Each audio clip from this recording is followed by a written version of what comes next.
And we can't just blend. You know this ain't Africa. Oh, what's the point? Tell me one conceivable way that extra-large animals like us are going to be able to move through Europe without attracting unwanted attention.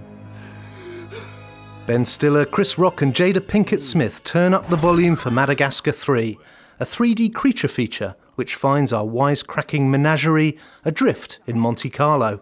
Frances McDormand plays the villainous animal control officer, who will stop at nothing to put these creatures' heads on her wall. Buddy, come on. This train is for circus animals only. Catherine, it was famously your favourite film at Cannes this year, and now it's finally here. We can all appreciate what you enjoyed about it. It was my favourite film from the first couple of days of Cannes, and I very much stick by that. I think it's great. I mean, you know, I know you scoffed at the time, but I'm happy to see you eating humble pie now.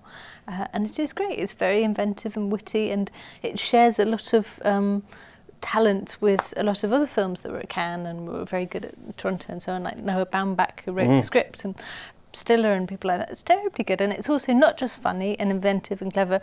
It's sort of strangely loaded and political. And there's this amazing scene where King Julian, who's the lemur, voiced by Sacha Baron Cohen, falls for a circus animal, which is this enormous, drugged, drooling bear on a tricycle.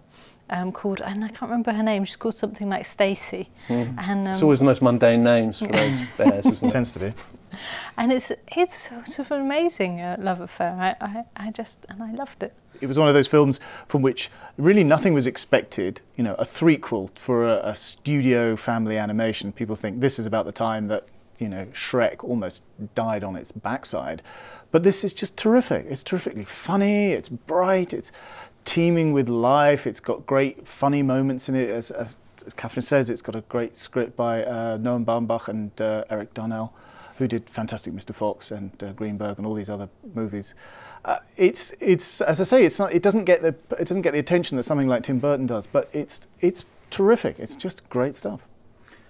This seems to be one of those franchises that breaks the rules and that it's getting better as it goes on. Yeah. I mean, I don't remember it being that good last time or the time before, really. I mean, it's suddenly kind of shot up, and it's utilised Ben Stiller's comic delivery and comic performance in a way that they never did before. And I think this is one of Ben Stiller's sort of best performances for a while, actually. It was Alex the Lion. He has that wonderful kind of comedy of embarrassment delivery. What can I say? I rolled over for it. Do you prefer this to Toy Story 3? I prefer it to almost every other film. Okay, we break into the casino, grab the penguins, and get them to take us back to New York in the monkey-powered superplane. All right, everybody, stand back.